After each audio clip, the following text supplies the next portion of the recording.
मूलम गुरु कृपा। तीर्थ गए एक फल, संत मिले फल चार, सदगुरु मिले अनंत फल, कहत कबीर विचार।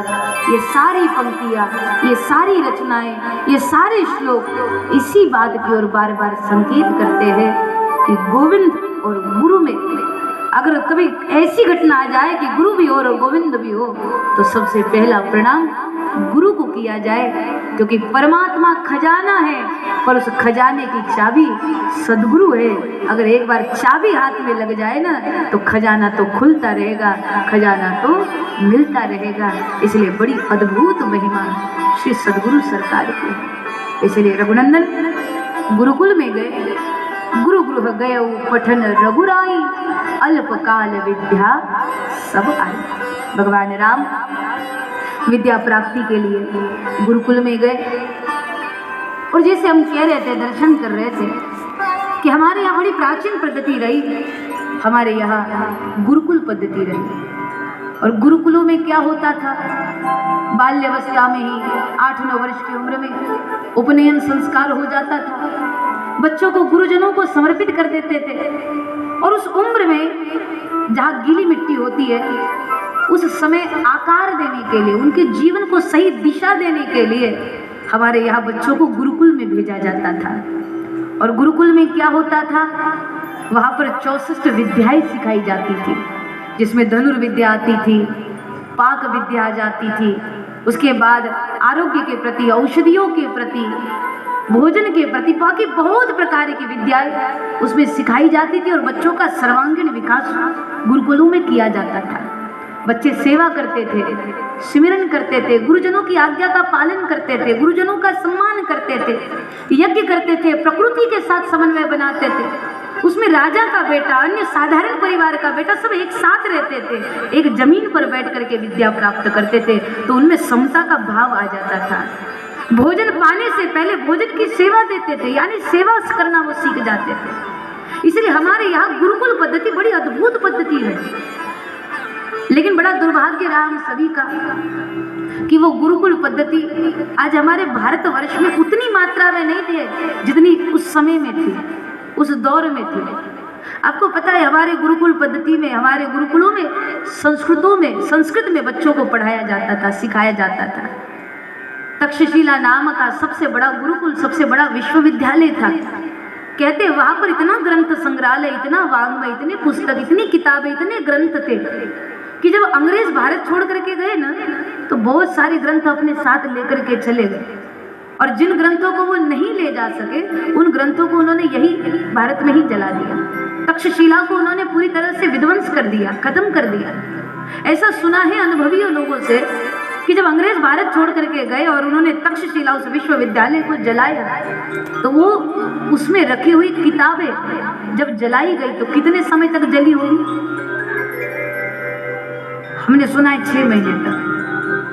शायद हमने सुना है, शायद आप गलत भी हो सकते हैं या फिर जो भी हो, लेकिन सुना है कि 6 महीने तक वो जलती रही। यानी आप अंदाजा लगा सकते हैं कि कितना बड़ा संग्रहालय हम लोगों के पास रहा होगा, कितने बड़े ग्रंथ हम लोगों के पास रहे होंगे। हमारे गुरुकुलों में वो प्रेरणा दी जाती थी, संस्कार देते थे, संस्कारों से संस्कृति बनती थी, संस्कृति से संसार बनता था। बच्चे ब्रह्मचर्य का पालन उम्र के 25 वर्ष तक करते थे, संयम नियम सीखते थे, अनुशासन सीखते थे, यम नियम प्राणायाम ध्यान धारणा बच्चों को सिखाई जाती थी। पूरी तरह से ब्रह्मचर्य का पालन होता था, वासना से दूर उपासना में जीवन बिताते थे बच्चे उम्र के 25 साल तक। और उसके बाद जब ब्रह्मचर्य का पालन करके अद्भुत तेज के अधिकारी बन जाते थे, उसके बाद फिर गृहस्थ में प्रवेश करते थे। और फिर गृहस्थ में प्रवेश करते तो उनसे जो संतान होती वो भी बड़ी योग्य संतान होती थी। लेकिन जब भारत में अंग्रेजों का शासन रहा, और आपने नाम सुना होगा मैकोलियन का, मैकोलियन जब भारत में आया तो आने के बाद उसने पूरे भारत का भ्रमण किया। और भ्रमण करने के बाद मैकोलियन ने अपने पिता को यहाँ से पत्र लिखा। आप गूगल पे उसको सर्च करिएगा, आपको हिंदी में भी मिल जाएगा। मैकोलियन ने पत्र लिखा अपने पिता को और उसने कहा कि हम भारत पर शासन करने की बात सोच करके आए हैं, लेकिन भारत को गुलाम बनाना बड़ा मुश्किल है, बड़ा कठिन है। क्यों?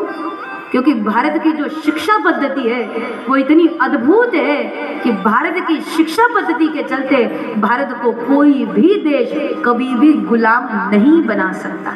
मैंने घूम घूम करके देखा, मैंने भटक भटक करके देखा, मैं हर जगह गया, भारत की शिक्षा पद्धति अद्भुत है, विलक्षण है। तो उसके पिता ने पूछा फिर ऐसा कैसे करें, हमारा स्वप्न कैसे पूरा होगा? तो मैकॉलियन ने फिर उत्तर में लिखा था कि एक उपाय है, अगर हम भारत की गुरुकुल पद्धति को बंद करवा करके उसमें अपनी शिक्षा पद्धति अगर भारत के लोगों पर थोपेंगे ना, तो मुझे भरोसा है मानसिक रूप से भारतीयों को हम गुलाम बना सकेंगे। और इसलिए मैकॉलियन ने यह प्रयास किया, ये कोशिश करी, और उसने भारत में जितने भी गुरुकुल चलते थे ना, संस्कृत में जहाँ पढ़ाया जाता था, वो सारे गुरुकुल उसने बंद करवा दिए। और गुरुकुल बंद करवा करके जितने अध्यापक पढ़ाने के लिए आते थे सबको मार करके भगा देते थे। जो बच्चे आते थे स्कूलों को बंद कर देते, गुरुकुलों को बंद कर देते, बच्चों को घर वापस भेज देते थे। सारे गुरुकुल उसने बंद करवा दिए, गैर कानूनी घोषित कर दिए सारे गुरुकुलों को। और उसके बाद फिर बच्चे पढ़ेंगे कहाँ? तो कहते हैं मैकॉलियन ने कलकत्ता में सबसे पहला कॉन्वेंट खोला और उसने सबसे आह्वान किया कि अपने बच्चों की एडमिशन आप कॉन्वेंट में कराएं। आश्चर्य की बात यह है कि कलकत्ता में जब पहला कॉन्वेंट खुला था उस समय वो नहीं चला, बंद हो गया। किसी भी माता पिता ने अपने बच्चे की एडमिशन कॉन्वेंट में नहीं कराई। और दुर्भाग्य रहा कि जब मैकॉलियन भारत छोड़ करके चला गया, उसके बाद हर गांव में एक एक कॉन्वेंट बन गया। कॉन्वेंट माने जानते हैं किसे बोला जाता है?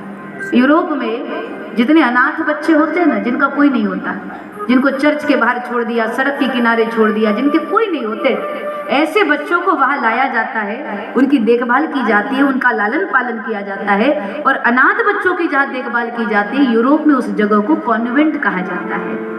और आज हम लोग क्या करते हैं, अपने बच्चे का जन्म होते ही थोड़ा समझदार हो गया सो ही कॉन्वेंट में उसकी एडमिशन करवा देते हैं। कॉन्वेंट माने यूरोप की भाषा में अनाथालय है। हमारे यहाँ गुरुकुल पद्धति होती थी, हमारे यहाँ गुरुकुल चलते थे, उसमें संस्कृत में पढ़ाया जाता था। और ये होना चाहिए था, हमारे यहाँ ऐसा नियम होना चाहिए जो कि था कि ग्रंथों की जो भाषा है वही भाषा देश की राष्ट्रभाषा होनी चाहिए थी। लेकिन ऐसा नहीं है, हमारी राष्ट्रभाषा हिंदी है, जबकि नियम यही है कि ग्रंथों की जो भाषा है वही उस देश की राष्ट्रभाषा होनी चाहिए।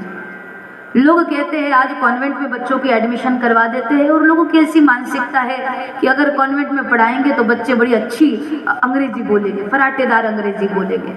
अगर लोगों से पूछा जाए आपका अंग्रेजी भाषा पे इतना जोर क्यों है, तो लोग उत्तर भी देते हैं कि अंग्रेजी भाषा बड़ी रीच भाषा है, अंग्रेजी भाषा बड़ी समृद्ध भाषा है। लेकिन कई बार मैंने लोगों को ये बोलते हुए भी सुना है कि अंग्रेजी भाषा ये अंतर्राष्ट्रीय भाषा है, पर ये बड़ी गलतफहमी है लोगों में।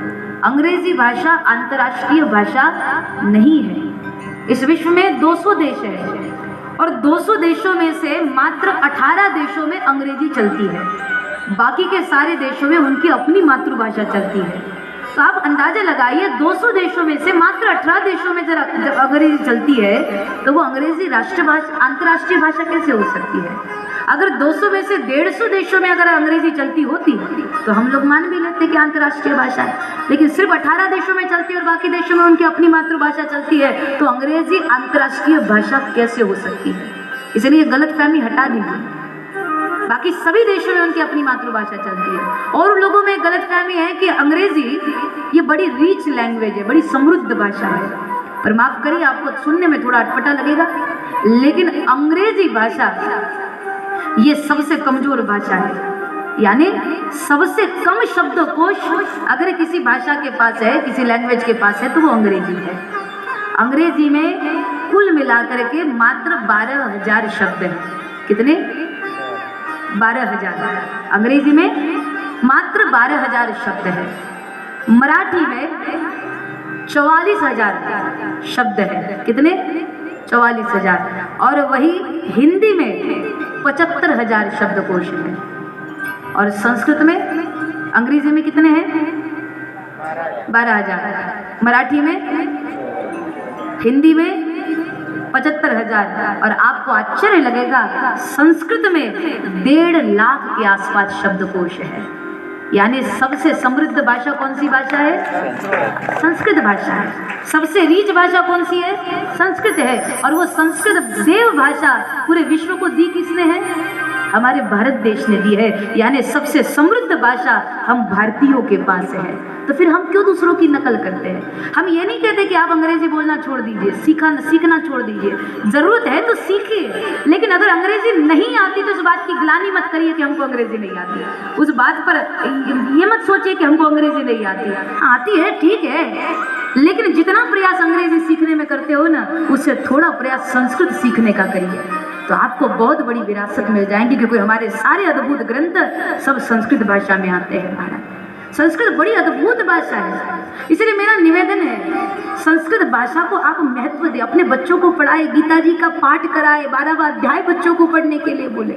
और अगर आपसे कोई पूछता है कि आप कितनी भाषा जानते हैं, तो आप बोलते हम मराठी जानते हैं, हम हिंदी जानते हैं, अंग्रेजी भी टूटी फूटी आती हो तो वो भी बोल देते कि अंग्रेजी भी जानते हैं। लेकिन इनमें से कितने लोग हैं जो बोलते हैं कि हम संस्कृत भी जानते हैं? कितने लोग लिखते हैं? कभी सरकार के द्वारा कोई गणना होती है, कोई पूछताछ होती है, या फिर किसी फॉर्म में भरना हो, तो हम लोग लिखते हैं कि अंग्रेजी आती है, मराठी आती है, हिंदी आती है। लेकिन मेरा निवेदन है, आप सबसे आग्रह है, अगर आज के बाद आपसे कोई पूछे कितनी भाषाएं जानते हैं, तो अंग्रेजी, मराठी और हिंदी के साथ ये भी बोलिएगा कि हम संस्कृत भी जानते हैं। क्योंकि जितना बढ़ावा संस्कृत भाषा को मिलेगा, मुझे भरोसा है, अन्य साधुओं को भी भरोसा है कि धीरे धीरे संस्कृत भाषा लोकप्रिय होती जाएगी, लोग उसकी तरफ खींचते चले जाएंगे।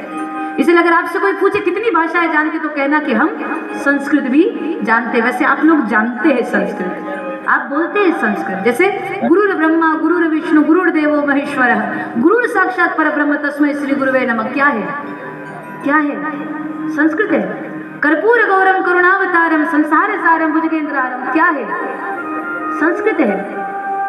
हम ऐसे कितने सारे श्लोक है जो संस्कृत में बोल देते। इसलिए आज की बात कोई पूछे ना कौन सी भाषा जानते हो, तो कहना संस्कृत भी जानते हैं। तो संस्कृत हमारी देव भाषा है। बच्चों से मेरा निवेदन है, यहाँ के बच्चे बड़े सुंदर है, हर एक प्रश्न का उत्तर देते हैं, बड़े भाव के साथ सुनते हैं। आपसे निवेदन है, आप कोशिश करिए गीता जी के 12वें अध्याय को कंठस्थ करने की, संस्कृत पढ़ने की, संस्कृत सीखने की। हमारी पौराणिक पद्धति, हमारी गुरुकुल पद्धति बड़ी अद्भुत रही महाराज। वहाँ संस्कृत सिखाया जाता था, गुरुकुल में संस्कृत विद्याएं पढ़ाई जाती थी। लेकिन आज हमारा बड़ा दुर्भाग्य रहा कि अंग्रेजी भाषा में लोगों का बड़ा खिंचाव है।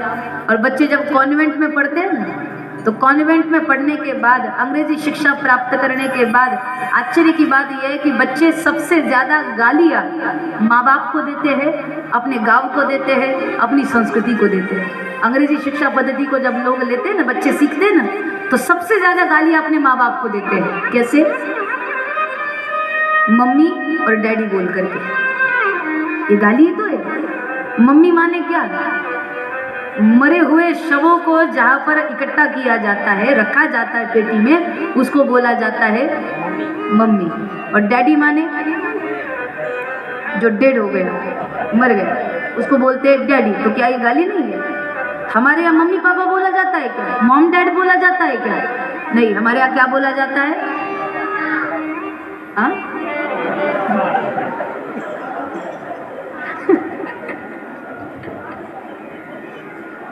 हमारे यहाँ क्या बोला जाता है?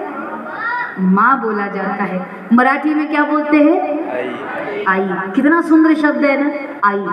आ माने आत्मा और ई माने ईश्वर, माने जहाँ आत्मा और ईश्वर का समन्वय है वो है आई।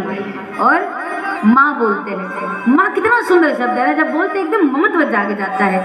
और ये वो माँ शब्द है जिस माँ शब्द के बिना परमात्मा भी अधूरा है। परमात्मा में भी 2 बार माँ लगता है, तब परमात्मा पूरा होता है। तो वो माँ शब्द हमारे भारत देश ने दिया है। तो माँ बोलो महाराज, आई बोलो। खबरदार आज के बाद मम्मी या डैडी बोला तो। और माँ बाप भी बड़े विचित्र है। बच्चे माँ बोलते, आई बोलते तो माँ फटकार लगाते थे, खबरदार मम्मी बोलो। ऐसा न करो। हमारी संस्कृति बड़ी सुंदर है, उसका आदर करो, उसका स्वीकार करो। धीरे धीरे अपने ही संस्कृति की तरफ लौटना पड़ेगा। भारत में सबसे बड़ा ज्ञान दिया है, सबसे बड़ा विज्ञान दिया है। और अब चर्चा लंबी हो जाएगी महाराज, सार में इतना ही समझ लीजिए कि हमारी यहाँ गुरुकुल पद्धति रही, जहाँ गुरुकुल में आध्यात्मिक शिक्षाएं दी जाती थी, बच्चों को शारीरिक शिक्षण भी दिया जाता था। लेकिन आज ऐसा होता है कि स्कूलों में जो पढ़ाया जाता है ना, वो सिर्फ उतने तक काम आता है जब तक पेपर में लिख नहीं लेते। पेपर में लिख दिया, नंबर आ गया, उसके बाद वो फॉर्मूले कई काम नहीं आते, दैनंदिन जिंदगी में कई काम नहीं आते। तो बच्चों को आप सब कुछ सिखाइए, उनको योग सिखाइए, व्यायाम सिखाइए, उनको पाक शास्त्र सिखाइए, आदि आदि सारी कलाएं उनको सिखाइए, बच्चों का सर्वांगीण विकास करिए, उनको ग्रंथों को पढ़ना भी सिखाइए। और एक बात और कि जब आप कथा में आए तो बच्चों को भी साथ में लेकर के आए। कई बार ऐसा होता है, माँ बाप डरते हैं कि बच्चों को कथा में लेकर के चले गए, किसी संत के पास चले गए, और कई हमारा बच्चा भी साधु बन गया तो, हमारा बच्चा बाबा जी से मिलके बाबा जी बन गया तो। लेकिन मेरा निवेदन है, आपके बच्चों को प्रणाम करना सिखाए, घर के बड़ों को प्रणाम करना सिखाए, उनको सत्संग में लाए। हमारे गुरुदेव कहते हैं, अगर आज आप अपने बच्चे की उंगली पकड़ करके उन्हें सत्संग में, हरि कथा में लाओगे, तो वही बच्चे बड़े होकर के आपको पंढरपुर की पंढरपुर की यात्रा कराएंगे। तो बच्चों को संस्कार देने का सही समय यही है। बच्चों को जो सिखाना चाहते हैं वो आप पहले अपने जीवन में उतारना शुरू करिए। बच्चों को संस्कार, प्रेरणा दे, उनको मोबाइल, टीवी आदि से थोड़ा दूर बना करके रखें। बच्चे मैदानी खेल खेलें। ये बड़ी विचित्र बात है, आज बच्चे अधिकतर समय तक मोबाइल पर लगे रहते हैं। उनका खेल भी चलता है तो उंगलियों से ही चलता है। बच्चे घर से भी निकलते, मैदान पे जाते और मैदान पे जाके फिर मोबाइल में खेलने लग जाते हैं। तो ये न हो, बच्चों के संस्कार, उनकी शिक्षा पद्धति और उनके संस्कारों पर हम ध्यान दें। तो गुरुकुल पद्धति यानी वो हम हमारे घर में जो शिक्षा स्कूलों में दी जाती है और नहीं दी जाती, वो हम अपने घरों में अपने बच्चों को देने का प्रयास करें। तो भगवान राम गुरुकुल में विद्या प्राप्ति के लिए गए। परिणाम में सरकार राघवेंद्र गुरुकुल में गुरुदेव से विद्या प्राप्त करके बहुत अल्पकाल विद्या सब आई। सरकार बहुत शीघ्र विद्या प्राप्त करके वापस अवध की भूमि में लौटे। और ऐसे में समय आगे बढ़ा, कुछ दिन बीते और श्री गुरुदेव विश्वामित्र जी का अयोध्या की पावन भूमि में आगमन हुआ।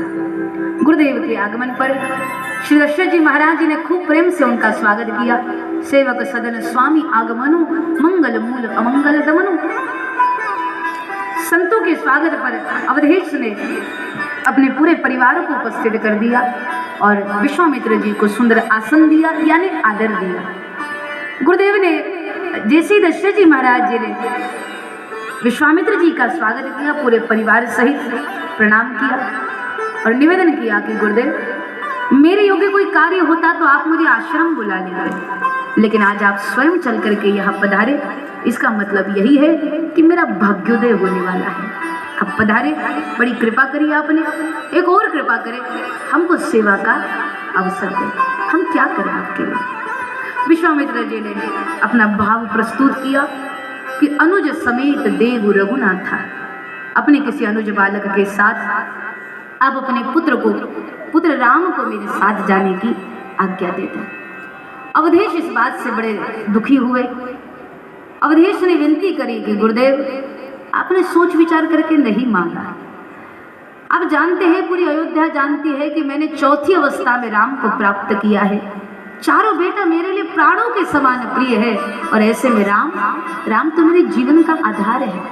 गुरुदेव, मैं खुद चलूंगा आपके साथ यज्ञ की रक्षा के लिए, अपनी पूरी सेना लेकर के आपकी सेवा में रहूंगा, जितने दिन कहोगे उतने दिन रहूंगा, लेकिन गुरुदेव मैं राम को नहीं दे सकता। आप जो कहेंगे मैं देने के लिए तैयार हूँ। आप मांगो तो मैं अपनी आन बान शान यहाँ तक कि प्राण भी देने के लिए तैयार हूँ गुरुदेव, लेकिन राम देत नहीं बनत गोसाई, मैं राम को नहीं दे सकता। इस बात से विश्वामित्र जी बड़े नाराज हो गए। कहा, अवधेश, जब पुत्र की आवश्यकता थी तब संतों के पास भीख मांग रहे थे, और मैं कोई अपने व्यक्तिगत स्वार्थ के लिए राम को नहीं मांग रहा हूँ।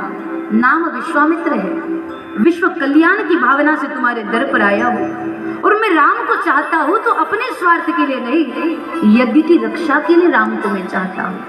अवधेश, क्या आपको विस्मृति हो गई? राम प्रकट हुए हैं तो यज्ञ की कृपा से ही हुए हैं।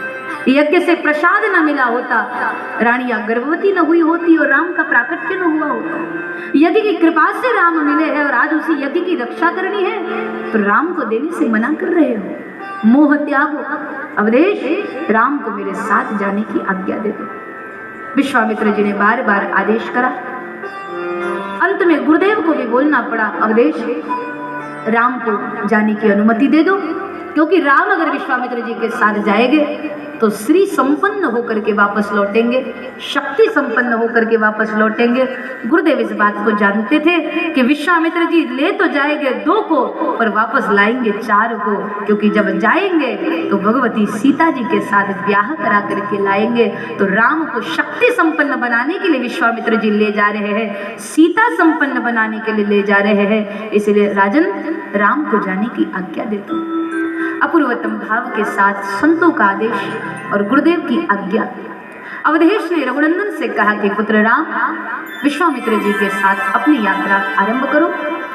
लक्ष्मण जी तुरंत तैयार हो गए और विश्वामित्र जी के साथ अपने अनुज को लेकर के श्री राम जी राजकुमार होने के बाद भी असुविधा में पैदल यात्रा करने लगे। बहुत कम समय में जंगल के यात्रा करने के उपरांत भगवान राम विश्वामित्र जी के आश्रम में पहुंचे। आश्रम में उस रात्रि में विश्राम हो गया।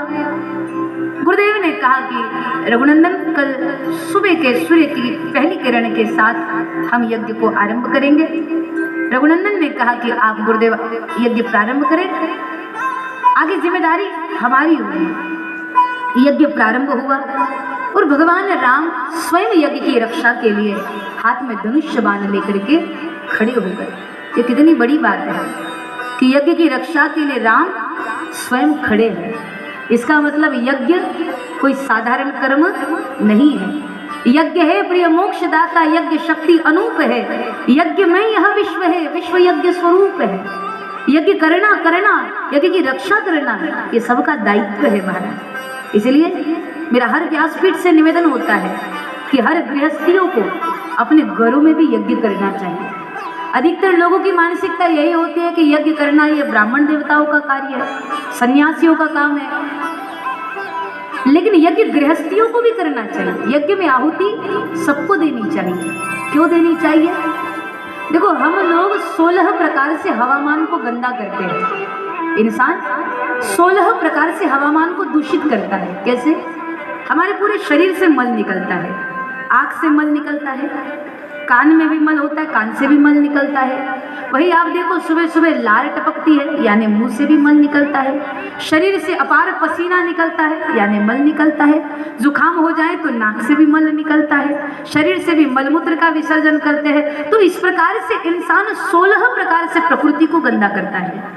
और अगर हमने प्रकृति को गंदा किया है तो प्रकृति की सफाई का ध्यान भी तो हमें ही रखना पड़ेगा। तो प्रकृति की सफाई कैसे करें? हवामान की सफाई कैसे करें? हवामान को अगर हमने 16 प्रकार से गंदा किया है तो हवामान को साफ करना ये जिम्मेदारी भी हमारी ही है। तो हवामान को साफ कैसे किया जाता है, हवामान की शुद्धि कैसे की जाती है? बोले यज्ञ करने से।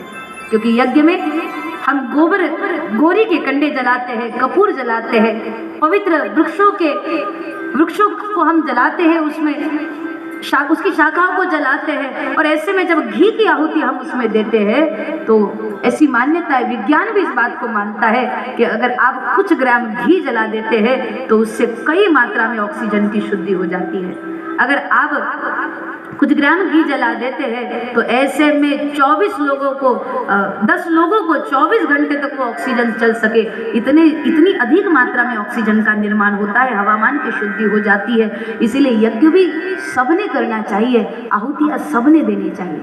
और उन लोगों को ऐसा कहा गया कि यज्ञ उन सबको करना चाहिए जिन जिन लोगों को अग्नि की जरूरत पड़ती है ना, उन सब को यज्ञ करना ही चाहिए।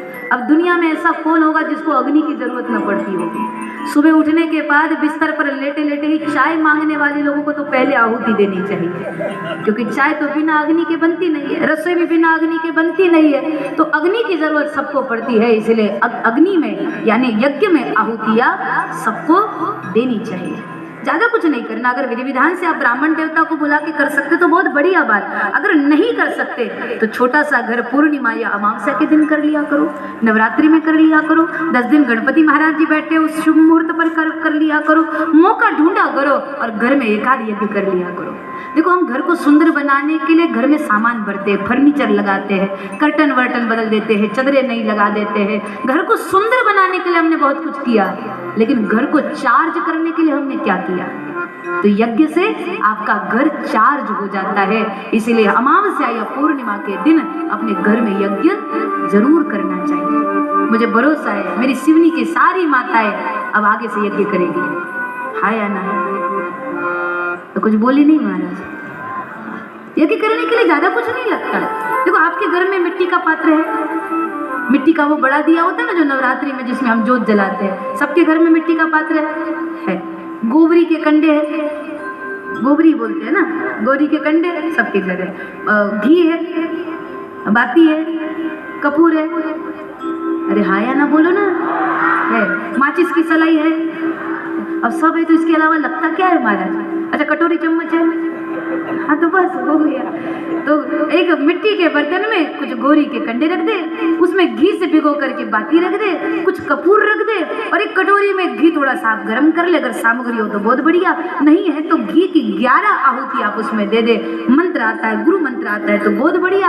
अगर कुछ नहीं आता तो श्री राम जय जय राम बोल करके आहुति दे दीजिए। अगर आप हनुमान चालीसा याद रखते हैं तो हनुमान चालीसा के साथ साथ एक आहुति दीजिए। जय हनुमान ज्ञान गुण सागर, जय कपीस तिहु लोक उजागर, राम रामाय नमः स्वाहा, रामदूत तुलित बलधामा, अंजनी पुत्र पवन सुत नामा, राम रामाय नमः स्वाहा। इस तरह से आहुति दीजिए। आप महसूस करेंगे कुछ ही दिनों में आपके घर में कितना माहौल बदल जाएगा। या हम बोलेंगे तो शायद आपको अतिशोक्ति लगे, आप करके देखिए ना क्या महसूस होता है, करके देखिए तो आप पाएंगे आपके जीवन में कितना, आपके घर में कितना बदलाव आता है। तो यज्ञ बड़ा शुभ कर्म है और इसलिए भगवान राम भी यज्ञ की रक्षा के लिए आज अपूर्वतम भाव के साथ गुरुदेव विश्वामित्र जी के साथ वहां पर खड़े रहते हैं। जैसे ही यज्ञ में आहुतियां पड़ने लग गई, शुभ कार्य होने लग गया, तो परिणाम में जितनी भी राक्षसी प्रवृत्तियां थी उनको तकलीफ होने लगी। ऐसे में ताड़का स्वभाव मारीच अपनी पूरी सेना लेकर के यज्ञ को विध्वंस करने के लिए पहुंचे। जैसे वो सेना लेकर के ताड़का आई, विश्वामित्र जी ने इशारा किया, राम सावधान, ताड़का आ रही है। और जैसे भगवान ने देखा, भगवान ने विलंब नहीं किया, एक ही बाण प्राण हर लीना, दीन जान के निज पद दीना, एक ही बाण प्राण हर लीना,